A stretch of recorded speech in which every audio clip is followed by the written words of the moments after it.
وقت د نبی خبرې چې کله نه منلې او د هغې نه انکار کړی او هغې ته سپک کتلي نو هغه قومونه الله ذلیله کړي، هغوی باندې الله عذاب راوستی. که هغوی بادشاهي خاوندانو لکه فرعون، که هغوی د مالونو والا او لکه قارون، که هغوی وزیرانو لکه حامان او که نور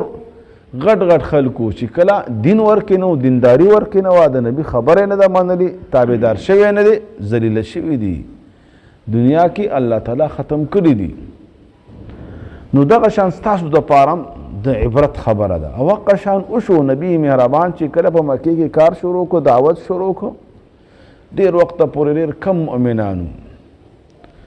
غټ غټ کافران، ابو جهل، عتبه، شیبه، الله تعالی بیا هغه وروستو په بدر کې ذلیله کړل. او یا کسان تېنه غټ غټ سرداران د مکې د قریشو نه د غټانو نه مردار شول، قلیبي بدر کې ورګزار شول. هغوی دپاره لویه سزا الله تعالی ظاهره کړه او د دوی دا قتل الله تعالی امت ته د هدایت سبب وګرځاو. ډېر لرې لرې پورې دا خبره او د نبي پاک د دعوت دا خبره ورسېدله. نو دغې انبیاونه لومبۍ واقعات چې 5 واقعات په دې صورت کې بیانېږي، هغه د نوح علیه السلام واقعه وه او دلته ډېره تفصیلي طریقې سره بیانېدله. نوح علیه السلام په انبیاو کې هغه اول نبي و چې دې قوم کې شرک راغی. د دې نه مخکې د آدم علیه السلام پورې چرته په امت کې شرک نه و. سورت بقره کې هم د هغې تذکره شوې ده، کان الناس امة واحده، ټول امت واحد و، ګناه ورکې وه. لکه د آدم علیه السلام بچي قابل ولګې د حابیل قتل که، لیکن شرک ورکې نه و. او دې باندې د امت اتفاق دی. اول شرک چې راغی هغه په قوم د نوح کې راغی علیه السلام، او د هغې طریقه هم تاسو ته مخکې صورت کې هم تېره شوه. وروستو یو صورت دی صورت نوح تفصیلي واقعه ذکر کېږي چې دې کې څه نیکان بندګانو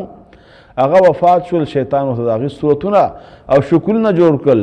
رفته رفته او په قلاره چې نور نسلونه راتل بیا ورته عبادت شروع کړو. د هغې نومونه هم په صورت نوح کې ذکر دي، عود، سواع، یغوث، یعوق او نصر. د دغه شرک د رد دپاره اولنی پیغمبر الله تعالی نوح علیه السلام راولېږه. او دلته مفسرینو دا خبره هم لیکلې ده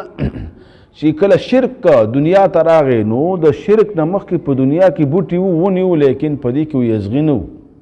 ګل سره ازغی نه وو، میوې سره ازغی نه وو. دا دومره یو قبیح او بد عمل دی چې کله دنیا کې شرک پیدا شو، ونه کې ازغی پیدا شو،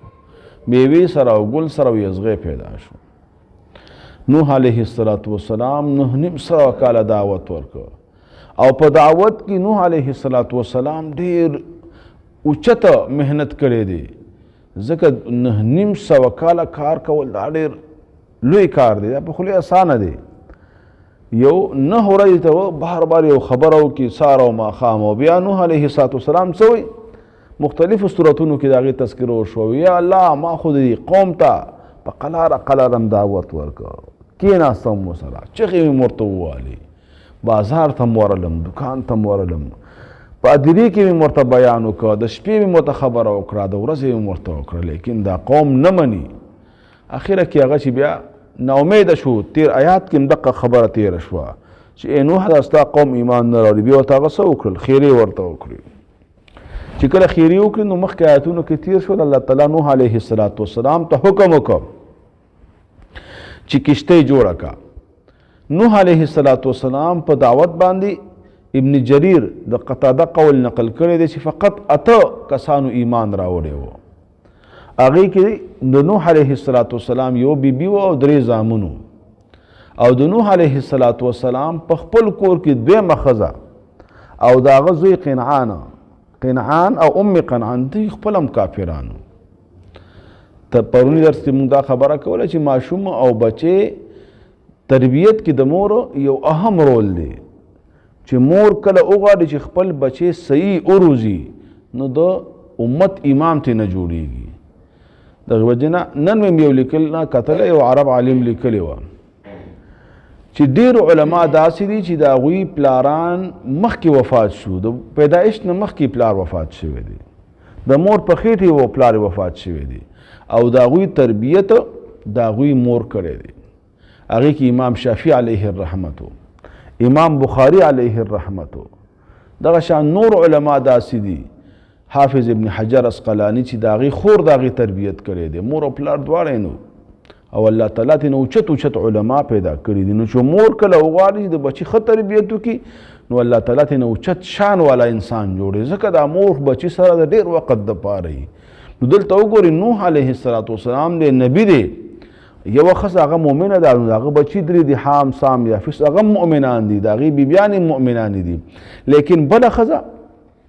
هغه خپله هم کافره ده، د هغې چې کوم بچی دی قنعان هغه هم کافر دی. دویم قول بعضې علماو هغه دا بیان کړی دی د ابن عباس د قول مطابق چې نه 8 مؤمنانو نوح علیه السلام سره، او چې کوم 8 ذکر کیږي دا په وخت د طوفان کې او په وخت د سیلاب کې چې کله کشتۍ ته ختل دا 8 کسان ژوندي او نور مؤمنان وفات شوي. به هر قول مختلف اقوال دي چې څو کسانو 80 او یا 90 کسانو پورې راځي، لیکن 9.5 کاله دعوت یې کړې، 9.5 کسان هم نه دي ملګري شوي ورسره. الله تعالی نوح علیه السلام ته حکم وکړ چې کشتۍ برابره کړه او په دې قوم باندې الله تعالی عذاب راولي. لیکن دا دومره بدبخته قوم و چې کله نوح علیه السلام کشتۍ جوړوله نو خندا یې ورپورې کوله، مونږ نه وایي چې دا ګوره لیونی دی او نه پوهېږي، نعوذ بالله من ذلک، وایي اوبه چرته دي او سمندر چرته دی او دا څه جوړوي. او بعضې روایتونه دا معلومیږي چې اول کشتۍ دا نوح علیه السلام جوړه کړې ده، لیکن الله تعالی یو عجیبه سیلاب او یو عجیبه به داسې راوستلي چې تاسو ته تذکره مخکې وشوه، وفارت تنور نه اوبه راووتې. تنور دوه معناګانې، یو دا چې کوم عام تنور وي د دې نه اوبه راووتې، او دویم تنور د ځمکې مخه هر ځای نه اوبه راوخوټ کېدي بر اسمان نه، او یو عجیبه اوبه راغلې. او د نوح علیه السلام ته الله تعالی حکم وکړ چې خپله او مؤمنان او ورسره حیوانات زوجین اثنین جوړه نر او ماده. نوح علیه السلام بسم الله ویلي، قال ارکبوا فيها بسم الله. لیکن دلته یو بله واقع پرون دا تېره شوله چې نوح علیه السلام خپل بچي ته آواز وکړ او ډېر په شفقت سره آواز وکړه، ځکه بچی که هغه کافر او که مؤمن په انسان باندې ګران وي، بیا دا پیغمبر و، پیغمبر خو هسې هم ډېر رحمت والا وي، شفقت والا وي او ټول امت دپاره وي. اخره کې بیا دعوت ورکوي. او دې کې 2 قوله بیان شوي، یو قول دا چې نوح علیه السلام ته پته نه وه، دوی به ورسره منافقت کاوه، او دویم قول مطابق چې نوح علیه السلام ته پته وه، لیکن دغه وخت کې دعوت ورکړه چې د کافرانو ملګری مه کېږه. ونادى نوح ابنه وکان فی معزل، دا په یو اړخه او په یو ډډه باندې ولاړو. یا بنیه، نوح علیه السلام ورته ای بچیا ارکم معنا، موږ سره راسور شه په دې کشتۍ کې او ایمان راوړه، مؤمن شه، ولا تکن مع الکافرین، د کافرو ملګری مه کېږه. بس دا الله تعالی چاته ایمان او چاته کفر لیکلی، دا د الله تعالی تصرف دی او د الله تعالی خوښه ده. الله دې موږ ته ایمان را نصیب کړي. هغه دعوت قبول نه کو او هغه څه وایي، سآوي الی جبل یعصمنی، زه به وخېږم د غر سر ته او غر سر به ما خلاص کړي. هر وخت کې مؤمن شان دا نه دی، مؤمن به اسبابو ته نظر نه وړي، په دماغ کې به اسبابو ته ځای نه ورکوي چې زه بیمار شم ډاکټر ته به لاړ شم او ستن به ووهم او ګولۍ به وخورم. نه، ابراهیم علیه السلام وینا الله نقل کړې ده، واذا مرضت فهو یشفین، چې کله زه بیمار شم شفا ماته الله راکوي. نو دا وی کما باندې دا اوبه راشي او دا سیلاب راشي، لکه ته چې وی سآوي، زه به پناه ونیسم او بخېجم الی جبل، غر ته، یعصمنی، غر به ما بچ کړي من الماء د اوبو نه. نوح علیه السلام چونکې نبي و، وحي ورته شوي وه، نو هغه ته چې لا عاصم اليوم من امر الله، دا د الله عذاب دی، دا د الله فیصله ده، نن خو خلاصې نشته الا من رحم، مگر چې الله رحم وکړي او څوک بچ کړي، هغه جدا خبره ده. دغه خبرې وي، دغه تکرار وحال بینهم الموج فکان من المغرقین. بس دواړو خبرې کولې، نوح علیه السلام دعوت ورکاو، یوه غټه چپه هغه راله او د دواړو په منځ کې حایل شو، بچې قنعان هغه سیلاب یوړو، اوبو یوړو او اوبو کې غرق شو. دا خبره مونږ کړې وه چې کشتۍ بیا بره لسم د رجب باندې 6 میاشتې دا بره ګرځېدله. په 10 د رجب دا کوم چې میاشت ده شعبان، د دې نه چې کومه مخکې تېره شوه رجب په شعبان وي بیا رمضان وي، د دې مخکینۍ میاشتې په 10 ورځ باندې دا کشتۍ اوچته شوله. او بیا د عاشورې په ورځ باندې د محرم چې عاشوره ورته وایي 6 میاشتې دا بره ګرځېدله ځکه نوح علیه السلام ته الله حکم کړی تاسو ته تیر شو چې ځان ته پوره انتظام وکړه او خوراک څښاک هر څه ښه برابر کړه هغه ښه پوره غټه کښتۍ هم وه نو بیا په 10 د محرم چې د عاشورې ورځ وي په دې باندې ورته الله تعالی نجات ورکړ او په جودي غر باندې کېناستله او دا هغه اوله واقعه د اسلام چې نبی پاک علیه السلام وفرمایل چې مونږ د عاشورې روژه نیسو نو الله تعالی په دغه ورځ باندې نوح علیه السلام ته نجات ورکړی دی او دغه شان موسی علیه السلام ته په دغه ورځ باندې نجات ملاو شو د عاشورې فضایل ډیر دي او مختلف واقعات پکې دین اسلام کې تیر شوي دي او د عاشورې د ورځې روژه نیول یو مسنون عمل دی الله تعالی په دې یو کال ګناهونه معاف کوي نو 6 میاشتې الله تعالی دا کشتۍ بره وګرځوله په دنیا کې او چې څه کسان پاتې وو هغې ته الله تعالی نجات ورکړ بقیه ټوله دنیا باندې دغه اوبه راغلي وي اگر که یو قول پکې دا دی چې دوی کوم کلي کې اوسېدل هغې کې دا اوبه راغلي وو لیکن عبدالرحمن بن خلدون لیکلي دي په خپل تاریخ دغه مشهور کتاب دی چې علماو په دې باندې اتفاق کړی دی چې دا اوبه په ټوله دنیا باندې راغلی وي او په ټوله ځمکه باندې راغلی وي او الله تعالی ټول حیوانات هر څه ټول الله تعالی ختم کړي دي فقط نوح علیه السلام مؤمنان او هغه حیوانات کم حیوانات چې ورسره په کشتۍ کې وو بعضې مفسرین دلته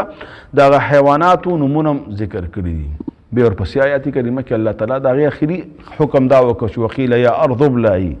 د الله تعالی په حکم باندې اسمان اوبه راپریښې وي ځمکې راپریښې وي الله تعالی حکم کوي ځمکې چې بس اوبه راکاږه او اسمان ته الله وایي ویا سماو اقلعي ای سما اسمانه بند شه بس اوبه بندې که وغیض الماء الله تعالی هوا ولګوله اوبه یې وچې کړي او الله تعالی هغه ته وفرمیل چې وقضي الامر بس چې کومه فیصله وزمه هغه پوره شوه واستوت علی الجودي او په جودي ښار په جودي غر باندې چې دا موصل ښار کې عراق کې دا یو مشهور غر و دلته موجود دا ستاسو ما ځکه دا خبره وکړه چې دا عراق چې کوم نه دا ډېر پخوانی تاریخ دی او پخوانی ښارونو کې دی او دا موصل ښار او بیا خاصا دغه غر او دې ته اوسني دا کې عجیبه غوندې نوم لي نو هلته الله تعالی دا کېنوله او مؤمنانو مسلمانانو ته الله نجات ورکړه او دغې وجه نه علما فرمایي چې دا په ټوله دنیا دا اوبه راغلې وي ځکه حدیث کې نوح علیه السلام ته آدم ثاني ویلی شوی دی ابو البشر ثانی د ټول بشر او د ټول امت دویم پلار اول په آدم علیه السلام او داغه الله تعالی ټول دنیا آباده کړې وه دویم به اغا نوح علیه السلام او دا د الله تعالی یو عجیبه حکمت دی دلته عبدالرحمن بن خلدون لیکلی دی چې کوم مسلمانان ورسره وو 80 یا 90 یا 90 کسان بس هغوی بیا ختم شول مړه شول د هغوی نسل الله تعالی مخکې ونه چلاوه او د نوح علیه السلام 3 بچو چې حام سام یافس د دوی بیبیانې مو سره وي الله تعالی بیا د دوی نه اولاد او امت بیا عام پیدا که او ټول انسانان چې کم پیدا کیږي هغه د نوح علیه السلام د دغه 3 بچو نه ذکر الله تعالی پیدا